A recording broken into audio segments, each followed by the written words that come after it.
Hello, 11ാം ക്ലാസ്സിലെ രണ്ടാമത്തെ അധ്യായം ചരിത്രപുരുഷനായ ഈശോ. പ്രിയ കുട്ടികളെ, എല്ലാ മനുഷ്യരും ദൈവത്തിൻ്റെ മക്കളാണ്. നമുക്കറിയാം, എല്ലാവരും സൃഷ്ടിച്ചത് ദൈവമാണ്. എല്ലാ മനുഷ്യരെയും സൃഷ്ടിച്ചത് ദൈവമാണ്. ദൈവത്തിൻ്റെ ഏറ്റവും വലിയ ആഗ്രഹം ദൈവത്തോട് ഒപ്പമായിരിക്കുക. അതാണ് പറുദീസ എന്ന് പറഞ്ഞത്. ആദിമ മനുഷ്യരെ ദൈവത്തോടൊപ്പമായിരുന്നു. പിശാച് എന്ത് ചെയ്തു? അവരെ ദൈവത്തിൽ നിന്ന് അകലെയാക്കാനായിട്ട് പരിശ്രമിച്ചു. അതിന് തന്ത്രപൂർവം പിശാച് മനുഷ്യരെ പറ്റിച്ചു.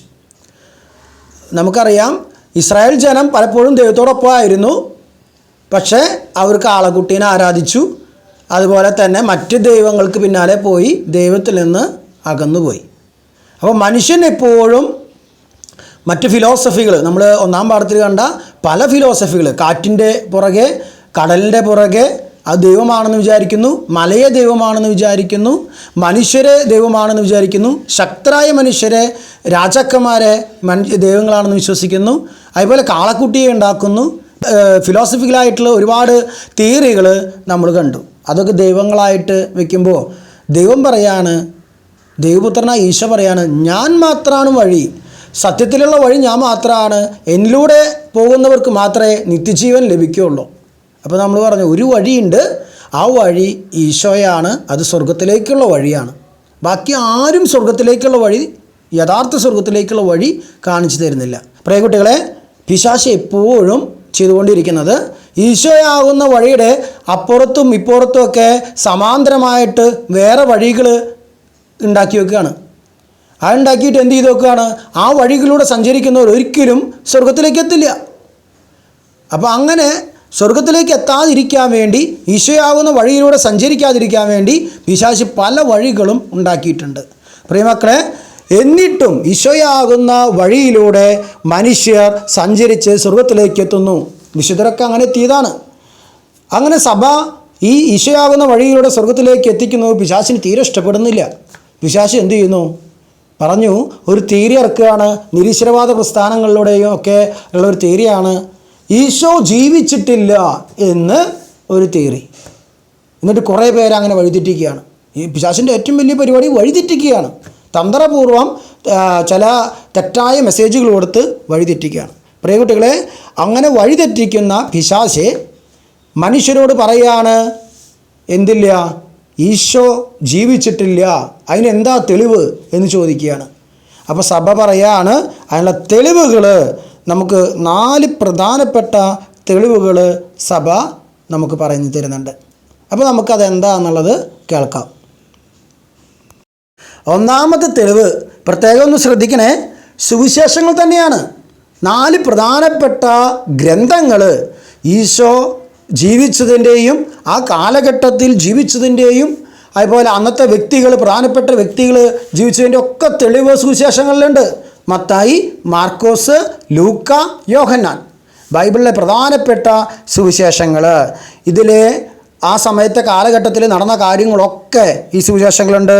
അതുകൊണ്ട് തന്നെ പ്രധാനമായും സുവിശേഷങ്ങൾ ഈശോ ജീവിച്ചിരുന്നു എന്നതിനുള്ള വ്യക്തമായ തെളിവുകളാണ്. അതിലൊരു തെറ്റില്ല. ചരിത്രപരമായിട്ടും ആത്മീയമായിട്ടുള്ള ഈശോ നൽകിയ അത്ഭുതങ്ങളും എല്ലാം ചേർന്നിട്ടുള്ള പുസ്തകങ്ങളാണ്, ഗ്രന്ഥങ്ങളാണ് സുവിശേഷങ്ങൾ. അപ്പോൾ അത് ഒന്നാമത്തെ തെളിവ് അത് തന്നെയാണ് കേട്ടോ, സുവിശേഷങ്ങൾ. ഈ സുവിശേഷങ്ങൾ എഴുതിയ കാലഘട്ടങ്ങൾ, അതുപോലെ തന്നെ സുവിശേഷകർ നേരിട്ട് കണ്ടിട്ടുള്ള ഈശോയുടെ അനുഭവങ്ങൾ, ഇതൊക്കെ ഒരു ചരിത്ര പുസ്തകം കൂടിയാണ് ഏത്? സുവിശേഷങ്ങൾ. രണ്ടാമത്തെ പോയിൻ്റ്, പ്രിയ കുട്ടികളെ ശ്രദ്ധിക്കണേ, രണ്ടാമത്തെ പോയിൻ്റാണ് ആദിമ സഭാസമൂഹങ്ങൾ. ആദിമ സഭാസമൂഹങ്ങൾ, ഒരു സമൂഹം, ഒരു ക്രിസ്തീയ സമൂഹം രൂപപ്പെട്ട് അവരൊരുപാട് പീഡനങ്ങൾ അനുഭവിച്ചിട്ടുണ്ട്. നമ്മൾ അറിഞ്ഞിട്ടുണ്ട്, അവരെ തലവെട്ടിക്കളയും, കൈവെട്ടിക്കളയും, ജീവനോടെ തീപ്പന്തമാക്കി മാറ്റുകയും ഒക്കെ ചെയ്തിട്ടുണ്ട്. അപ്പോൾ ആരെങ്കിലും ഒരു വ്യക്തിക്ക് വേണ്ടി, അറിയപ്പെടാത്ത ഒരു വ്യക്തിക്ക് വേണ്ടി ആരെങ്കിലും സ്വയം മരിക്കാനായിട്ട് തയ്യാറാവോ? ഇല്ല. ഒരാശയത്തിന് വേണ്ടി സ്വയം മരിക്കാനായിട്ട് തയ്യാറാവോ? ഇല്ല. തെറ്റായ ആശയങ്ങൾക്ക് വേണ്ടി ആരും ചെയ്യില്ല. അങ്ങനെ ഒരു സഭാ സമൂഹം ഒരുപാട് പീഡനങ്ങളിലൂടെയാണ് ആദിമ ക്രൈസ്തവ സമൂഹം രൂപപ്പെട്ടത്. അതുപോലെ തന്നെ അവർ ഗുഹകളിലാണ് എന്ത് ചെയ്തിരുന്നത്? കുർബാന അർപ്പിക്കലും കൂട്ടായ്മ കൂടുകയൊക്കെ ചെയ്തിരുന്നത്. അപ്പോൾ അതിലുള്ള ഒത്തിരി തെളിവുകൾ ആദിമ ക്രൈസ്തവ സമൂഹം നിലനിന്ന പുരാവസ്തുവായിട്ടുള്ള കുറേ കാര്യങ്ങളുണ്ട്. അതൊക്കെ ഈശോ ജീവിച്ചിരുന്നു. ഈശോയുടെ കാലഘട്ടം കഴിഞ്ഞ് അവർ ഒരുമിച്ച് കൂടിയിരുന്ന പീഡനങ്ങൾ അനുഭവിക്കുകയും അവർ ഒരുമിച്ച് കൂടിയിരുന്ന സാഹചര്യങ്ങളൊക്കെ നമുക്ക് ഈശോ ജീവിച്ചിരുന്നെന്നും ഈശോയുടെ ജീവിതത്തിന് തുടർച്ചയുണ്ടെന്നും മനസ്സിലാക്കാനായിട്ട് സാധിക്കും. അതുപോലെ തന്നെ മനസ്സിലാക്കേണ്ട ഒരു കാര്യമാണ്, ആദിമ ക്രൈസ്തവ സമൂഹങ്ങൾ ഭൂഗർഭ അറയിലാണ് അവർ ഒരുമിച്ച് കൂടിയിരുന്നത്. അവിടെ കറ്റ കൊമ്പുകൾ എന്നറിയപ്പെടുന്ന ചിത്രീകരണങ്ങൾ, പണ്ട് കാലത്തൊക്കെ ചിത്രീകരണങ്ങളുണ്ട്. എന്ത് കാര്യത്തിനും നമുക്കറിയാം, ശില്പങ്ങൾ കൊത്തിവെക്കുക, അതുപോലെ തന്നെ കലാരൂപങ്ങൾ. നമുക്കറിയാം അർണോസ് മാതിരി നമ്മുടെ ഇടവകയിൽ വന്നു എന്നുള്ള തെളിവെന്താ? പുത്തമ്പാന, അതുപോലെ നമ്മുടെ സ്മാരകങ്ങൾ, അതൊക്കെ അർണോസ് മാതിരിയോടെ വന്നു എന്നുള്ള തെളിവാണ്. ഗാന്ധിജി ഇന്ത്യയിൽ ഉണ്ടായിരുന്നതിന് തെളിവെന്താ? ഗാന്ധിസം എന്നൊരു ആശയം ഉണ്ടായി. അതുപോലെ ചർക്കയുടെ ഉപയോഗം ഗാന്ധിസത്തിൻ്റെ ഭാഗമായിട്ട് ഗദർ ധരിക്കുന്നു രാഷ്ട്രീയക്കാർ. അതൊക്കെ ഗാന്ധി രൂപപ്പെടുത്തിയ കുറേ ആശയങ്ങൾ അല്ലേ? അതുപോലെ സ്മാരകങ്ങൾ, അതൊക്കെ ഗാന്ധിജി ഉണ്ടെന്ന് തെളിവാണ്. നമ്മളൊക്കെ ഇപ്പോൾ യൂട്യൂബിൽ സാധനങ്ങൾ അപ്ലോഡ് ചെയ്യുന്നുണ്ട്. പ്രധാനപ്പെട്ട വിവാഹം, അതുപോലെ തന്നെ ചില കാര്യങ്ങൾ, മാമോദീസ, അതൊക്കെ യൂട്യൂബിലിടും. എന്തിനാ കാരണം? അതൊരിക്കലും നശിക്കരുത് നമുക്ക് ചിന്തിക്കുന്നുണ്ട്. ഗൂഗിൾ അക്കൗണ്ടിൽ പല കാര്യങ്ങളും സേവ് ചെയ്ത് വയ്ക്കുന്നു. എന്തിനാ? അതൊക്കെ നശിക്കരുത് നമുക്ക് ആഗ്രഹമുണ്ട്. പ്രിയമക്കളെ, അതേപോലെ തന്നെ അന്നത്തെ കാലഘട്ടത്തിൽ മറ്റുള്ളവർക്ക് തലമുറയ്ക്ക് പകർന്നു കൊടുക്കാനായിട്ട് അവരെന്ത് ചെയ്യുകയാണ്? ശില്പങ്ങളിലൂടെ, ചിത്രകല രീതികളിലൂടെ ഒക്കെ ഇങ്ങനെ എഴുതി വയ്ക്കുന്നു. മൂന്നാമത്തെ തെളിവാണ് ഈശോ ജീവിച്ചിരുന്നു, ചരിത്രത്തിലുണ്ടെന്ന് തെളിവാണ് പന്തിയോസ് പിലാത്തോസ് എന്ന് പറയുന്ന ഒരു ഗവർണർ ഈശോയുടെ കുരിശുമരണത്തിൻ്റെ കുരിശിൻ്റെ മുകളിൽ എഴുതി വെച്ചു, നസ്രായനായ ഈശോ യഹൂദരുടെ രാജാവ് എന്ന് എഴുതി വയ്ക്കുകയാണ്. ഇതിന് വലിയൊരു തെളിവ്. ഈശോ മരിച്ചു എന്നും ഈശോ ജീവിച്ചിരുന്നു എന്നും അത് ചരിത്രത്തിൻ്റെ ഭാഗമായിട്ട് എഴുതി വയ്ക്കുകയാണ്. ഒരു ഗവർണർ തന്നെ, ഒരു റോമൻ ഗവർണർ തന്നെ എഴുതി വയ്ക്കുകയാണ്. ഇതൊക്കെ ചരിത്രത്തിൽ ഉള്ളൊരു സംഭവങ്ങളാണ്. മാഷ് നിങ്ങളുടെ പ്രായത്തിൽ ഒരു 11ാം ക്ലാസ്സിലൊക്കെ, +2 ആ ടൈമിലൊക്കെ ഒരു വായനശാലയിൽ കയറി പുസ്തകം വായിക്കാനായി തുടങ്ങി. അപ്പോൾ അവിടെ കണ്ടൊരു പുസ്തകമായിരുന്നു ക്രിസ്തു ജീവിച്ചിട്ടില്ല, ക്രിസ്തു ജീവിച്ചിരുന്നില്ല എന്നുള്ളൊരു പുസ്തകം. അങ്ങനെ പുസ്തകങ്ങളുണ്ട്, ഓൺലൈനായിട്ടൊക്കെ പുസ്തകങ്ങളുണ്ട്. അതുപോലെ ക്രിസ്തു ഇന്ത്യയിലേക്ക് വന്നിട്ട് ഇവിടെ താമസിച്ചു, ഇന്ത്യയിൽ വന്ന് താമസിച്ചു. അറിയപ്പെടാത്ത കുറേ കാര്യങ്ങൾ എഴുതി വെച്ച്, ഏതെങ്കിലും വിവരമില്ലാത്ത ആൾക്കാർ എഴുതി വെച്ച കാര്യങ്ങൾ, ഭാവനയിൽ എഴുതി വെച്ച കാര്യങ്ങൾ ശരിയാണെന്ന് മാഷ് കുറേ നാൾ വിശ്വസിക്കുകയല്ല, അത് ചിന്തിച്ചു. കുറേ സംശയങ്ങൾ, ഒരുപാട് സംശയങ്ങൾ അതിൽ കുത്തി നിറച്ച് നമ്മളെ വിശ്വാസത്തിൽ നിന്ന് അകറ്റുവാനായിട്ട് ഒത്തിരി പുസ്തകങ്ങൾ നമുക്ക് കിട്ടും. പ്രിയ കുട്ടികളെ, നമുക്കറിയാം നമ്മുടെ നാട്ടിൽ കക്കുകളി എന്നൊരു നാടകം, ആ നാടകത്തിൽ സഭയ്ക്കെതിരെ, സന്യാസത്തിനെതിരെ, വിശ്വാസത്തിനെതിരെ ഒത്തിരി തെറ്റിദ്ധാരണകളുണ്ടാക്കുന്ന ആശയങ്ങൾ കുത്തിവെക്കാനായി ചില ആൾക്കാർ ബോധപൂർവം പരിശ്രമിച്ചിട്ടുണ്ട്. കക്കുകളി ആദ്യമായിട്ട് കേരളത്തിൽ അവതരിപ്പിച്ചത് ഈ വേലൂരിൻ്റെ മണ്ണിലാണ്. അതുപോലെ ഡാവിഞ്ചി കോഡ് സിനിമ എന്തിനു വേണ്ടിയിട്ടാണ് ഡാവിഞ്ചി കോഡ് സിനിമ? വിശ്വാസത്തിൽ നിന്ന് യുവാക്കൾ, അല്ലെങ്കിൽ ക്രിസ്തീയ വിശ്വാസത്തിൽ നിന്ന് അകന്ന് മറ്റ് ഇതിലേക്ക് മാറാനായിട്ട്, ഇത് ശരിയല്ല, ഇങ്ങനൊരു സംഭവമില്ല എന്നൊക്കെ പറഞ്ഞിട്ടുള്ള സിനിമ.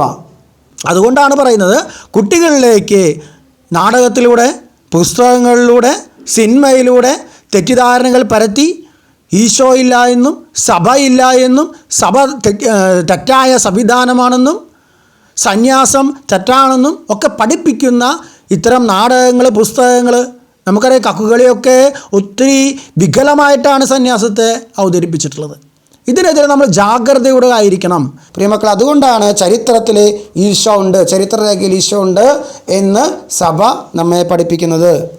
ഇനി നമുക്ക് ചില ചരിത്രരേഖകളെ കുറിച്ചൊന്ന് പരിശോധിച്ച് നോക്കാം. അന്നത്തെ കാലഘട്ടത്തിലെ ചരിത്രരേഖകൾ, അതിൽ പ്രധാനമായിട്ട് യഹൂദ ചരിത്രരേഖകളാണ്. ഒന്ന് ശ്രദ്ധിക്കണേ, അത് നല്ലൊരു പോയിൻ്റാണ്. യഹൂദരുടെ സംഹിത എന്ന് പറഞ്ഞത് താൽമൂദ്, 1-ാം നൂറ്റാണ്ടിലെ താൽമൂദ് ആണ്. ഇതിൻ്റെ സമകാലീന രേഖയാണ് മിദ് റാക്ഷിം എന്ന ഒരു പുസ്തകം, ഒരു ചരിത്രരേഖ. ഇതിൽ ഈശോനെ കുറിച്ചിട്ട് പറഞ്ഞിട്ടുണ്ട്. ഈ മിദ്രാശിം എന്ന പുസ്തകത്തിൽ ഈശോ മറിയത്തിൽ നിന്ന് ജനിച്ചു എന്നും വിചാരണ ചെയ്യപ്പെട്ടു എന്നും മരണത്തിന് വിധിക്കപ്പെട്ടു എന്നും വ്യക്തമായിട്ട് പറഞ്ഞിട്ടുണ്ട്. താൽമൂദ് എന്ന് പറഞ്ഞത് ജൂയിഷ് ലോയാണ്. അതുപോലെ അന്നത്തെ ജൂതരുടെ കൾച്ചർ, എത്തിക്സ്, അതിനെക്കുറിച്ച് പറയുന്ന പുസ്തകമാണ് താൽമൂദ്. അതുപോലെ തന്നെ മിദ്രാഷിം എന്ന പുസ്തകം എന്ന് പറഞ്ഞത് തോറ, യഹൂദരുടെ പ്രധാന ഗ്രന്ഥമാണ് തോറ. ഈ തോറ കുറിച്ച് വിവരിക്കുന്ന, അല്ലെങ്കിൽ പഴയ നിയമത്തെക്കുറിച്ച് വിവരിക്കുന്ന പുസ്തകമാണ് മിദ്രാഷിം. അതുപോലെ ഫ്ലാവിയോസ് ജോസെഫൂസ്, ഇദ്ദേഹം യഹൂദനായ ഒരു ചരിത്രകാരനാണ്. ഇദ്ദേഹം AD 94 രചിച്ച യഹൂദ പൗരാണികത്വം എന്ന പുസ്തകത്തിൽ ഈശോയെക്കുറിച്ചും ഈശോ ജീവിച്ചിരുന്ന കാലഘട്ടത്തെക്കുറിച്ചും അതുപോലെ സ്നാപയോഹന്നാനെക്കുറിച്ചും യാക്കോബിൻ്റെ ദാരുണമായ മരണത്തെക്കുറിച്ചും രക്തസാക്ഷിത്വത്തെക്കുറിച്ചും ഒക്കെ യഹൂദനായ ഫ്ലാവിയോസ് ജോസെഫൂസ് പറഞ്ഞിട്ടുണ്ട്. അതുപോലെ തന്നെ റോമൻ രാജ്യത്തിൻ്റെ ഒരു പ്രത്യേകത എന്ന് പറഞ്ഞത്, റോമൻ രാജ്യത്ത് ഒരുപാട് ലൈബ്രറികളുണ്ടായിരുന്നു. പുസ്തകങ്ങൾക്കും രചനകൾക്കും ഒരുപാട് പേര് കേട്ട സ്ഥലമാണ് റോമൻ സാമ്രാജ്യം. ഈ സാമ്രാജ്യത്തിൽ ഒരുപാട് ചരിത്രകാരന്മാർ, എഴുത്തുകാരൊക്കെ ഉണ്ടായിരുന്നു. വലിയൊരു സാമ്രാജ്യമായിരുന്നു റോമൻ സാമ്രാജ്യം. ഈ സാമ്രാജ്യത്തിലെ പ്രധാനപ്പെട്ട ഒരു ഗവർണറായിരുന്നു, ഏഷ്യ മൈനറിലെ പ്രധാനപ്പെട്ട ഗവർണറായിരുന്നു പ്ലീനി എന്ന് പറഞ്ഞ വ്യക്തി. ഇദ്ദേഹത്തിൻ്റെ പുസ്തകമായ പ്ലീനി ദ യങ്ങർ എന്ന AD 112 ട്രാജൻ ചക്രവർത്തിക്ക് എഴുതിയ ഒരു വലിയൊരു കത്ത്, അതിൽ ഈശോനെ കുറിച്ചിട്ട് വ്യക്തമായിട്ടും പറഞ്ഞിട്ടുണ്ട്. ഈശോയുടെ ജീവിതചര്യ, അവരുടെ ക്രിസ്ത്യാനികളെന്ന് പറഞ്ഞ വിഭാഗത്തെക്കുറിച്ച് ഒരു റിപ്പോർട്ട്, അതൊക്കെ ചരിത്രത്തിൻ്റെ രേഖയായിട്ട് റോമൻ ലൈബ്രറികളിൽ ഉണ്ട്. അതുപോലെ തന്നെ തിബേരിയൂസ് ചക്രവർത്തിയുടെ ഭരണകാലത്ത് പന്തിയോസ് പിലാത്തോസ് ഗവർണറായിരിക്കുമ്പോഴാണ് ഈശോ കൊല ചെയ്യപ്പെട്ടത് എന്ന് റോമൻ ചരിത്രകാരനായ ടാസിറ്റസ് പ്രധാനമായിട്ട് അത് പറഞ്ഞിട്ടുണ്ട്. ആളുടെ പുസ്തകത്തിൽ പറഞ്ഞിട്ടുണ്ട്. അദ്ദേഹത്തിൻ്റെ പുസ്തകത്തിൻ്റെ പേരാണ് അനൽസ്. ഈ പേര് മറക്കരുത് കേട്ടോ. പ്രധാനപ്പെട്ട മറ്റൊരു ചരിത്ര രേഖയാണ് അപ്പോക്രിഫൽ ഗ്രന്ഥങ്ങൾ. എന്താണ് ഈ സംഭവം? അതായത് സഭ ഔദ്യോഗികമായിട്ട് ബൈബിളിൻ്റെ ഒപ്പം വിശുദ്ധ ഗ്രന്ഥത്തിൻ്റെ പുസ്തകങ്ങളുടെ ഗണത്തിൽപ്പെടാത്തതും എന്ന സഭ അംഗീകരിച്ചിട്ടുമായിട്ടുള്ള ബുക്കുകളാണ്, ഈശോനെ കുറിച്ചിട്ടുള്ള സുവിശേഷങ്ങളാണ്. അത് പത്രോസ് എഴുതിയ സുവിശേഷം, നമ്മൾ പത്രോസ് എഴുതിയ ലേഖനങ്ങൾ 2 ബൈബിളിൽ കണ്ടിട്ടുണ്ട്. എങ്കിൽ പത്രോസ് എഴുതിയ സുവിശേഷം അപ്പോക്രിഫൽ ഗ്രന്ഥങ്ങളായിട്ട് കണക്കാക്കുന്നു. അതുപോലെ തന്നെ ഹെബ്രായരുടെ സുവിശേഷം, ഹെബ്രായർക്ക് എഴുതിയ ലേഖനം നമ്മൾ കേട്ടിട്ടുണ്ട്. എന്നാൽ ഹെബ്രായർക്ക് എഴുതിയ സുവിശേഷം, അതുപോലെ തന്നെ മാർത്തോമയുടെ സുവിശേഷം, അതായത് ഓരോ വ്യക്തികളും സ്ലീഹന്മാരും പോയിട്ട് ഈശോനെ കുറിച്ച് സുവിശേഷങ്ങൾ എഴുതിയിട്ടുണ്ട്, ജീവചരിത്രമായിട്ട് എഴുതിയിട്ടുണ്ട്, ഈശോ പറഞ്ഞ കാര്യങ്ങളെക്കുറിച്ച് എഴുതിയിട്ടുണ്ട്. അതൊന്നും ബൈബിളിൽ നമ്മൾ ആഡ് ചെയ്തിട്ടില്ല. ബൈബിളിൽ 4 സുവിശേഷങ്ങൾ മാത്രമേ പ്രധാനപ്പെട്ടതായിട്ട് എടുത്തിട്ടുള്ളൂ. അപ്പോൾ ആ സുവിശേഷങ്ങളും അത് ചരിത്രത്തിൻ്റെ ഭാഗമാണ്. അന്നത്തെ എഴുത്തുകളൊക്കെ ചരിത്രത്തിൻ്റെ ഭാഗമാണ്.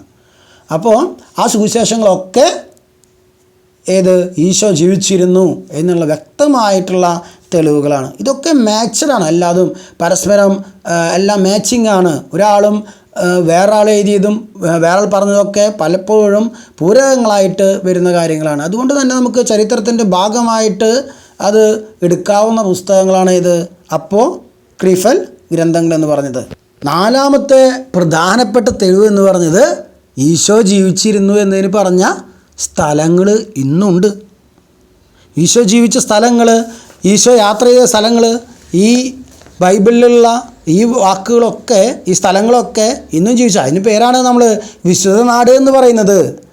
ആ വിശുദ്ധ നാട്ടിൽ ഇന്നും ജെറുസലേമും ഗാഗുൽത്തയും ഗലീലി കടൽ തീരവും ഇന്നും അവിടെ അതേപോലെ നിൽക്കുകയാണ്. അപ്പോൾ ഹോളി ലാൻഡിലെ പ്രധാനപ്പെട്ട സ്ഥലങ്ങൾ, ഗെത്സമേൻ തോട്ടം, അതുപോലെ താബോർ മല, ജെറുസലേം ദേവാലയം, ഇതൊക്കെ നമുക്ക് ഇന്നും കാണാനായിട്ട് സാധിക്കും. സ്ഥലങ്ങളും സ്മാരകങ്ങളും അതൊക്കെ ഇന്നും സൂക്ഷിച്ചു വെച്ചിട്ടുണ്ട്. ആ സ്ഥലം യാത്ര ചെയ്ത വഴികളൊക്കെ സൂക്ഷിച്ചു വെച്ചിട്ടുണ്ട്. ഈശോ പോകുന്ന യാത്രകൾ അതൊക്കെ ഇന്നും വളരെ മനോഹരമായിട്ട് ഇന്ന് പല യുദ്ധങ്ങളും അവിടെ നടക്കുന്നുണ്ട് ഇസ്രായേലിൽ. എങ്കിലും ഇത്ര സ്മാരകങ്ങളൊന്നും അവർ ചരിത്രത്തിൻ്റെ ഭാഗമായിട്ടുള്ള സ്മാരകങ്ങളൊന്നും നശിപ്പിക്കാനായിട്ട് ഇസ്രായേൽക്കാരോ പാലസ്തീൻകാരോ ഒന്നും ശ്രമിച്ചിട്ടില്ല. അപ്പോൾ അത് നമുക്ക് പ്രത്യേകമായിട്ട് മനസ്സിലാക്കേണ്ട ഒരു കാര്യമാണ്. ചരിത്രത്തിൽ ഈശോയുണ്ട്. ആ ചരിത്രത്തിൽ അന്ന് ഈശോ ജീവിച്ചിരുന്ന സ്ഥലങ്ങളും സ്മാരകങ്ങളൊന്നും യഹൂദരും അതുപോലെ തന്നെ പാലസ്തീനികളും ഇസ്രായേൽക്കാരൊന്നും നശിപ്പിച്ചിട്ടില്ല. അത് ഇന്നും ചരിത്രത്തിൻ്റെ ഭാഗമായിട്ട് ഇന്നും സംരക്ഷിച്ചു നിൽക്കുന്നു. അത് വലിയൊരു അനുഗ്രഹമാണ്. ഈശോ ജീവിച്ചിരുന്നു എന്ന് പറഞ്ഞ് ഈശോ ഒരു കെട്ടുകഥയല്ല. ഈശോയുടെ ജീവിതം ഒരു കെട്ടുകഥയല്ല. ഈശോ ജീവനുള്ള ദൈവത്തിൻ്റെ പുത്രനാണ്. ആ പുത്രനായ ഈശോയിലൂടെ മാത്രമാണ്, ഈശോയാണ് ഏക രക്ഷകൻ. ആ ഈശോയിലൂടെ മാത്രമാണ് നമുക്ക് സ്വർഗത്തിലേക്കുള്ള ഒരു യാത്രയുള്ളൂ. അപ്പോൾ നമുക്ക് ആ ഈശോയെ നാഥനും രക്ഷകനുമായിട്ട് സ്വീകരിക്കണം. ഈശോ മാത്രമാണ് രക്ഷകൻ എന്നുള്ള ബോധ്യത്തിലേക്ക് എത്തിയിട്ട്, ഈശോ ചരിത്രത്തിലുണ്ടായിരുന്ന വ്യക്തിയാണ്, ഈ മണ്ണിൽ ജീവിച്ച വ്യക്തിയാണ്.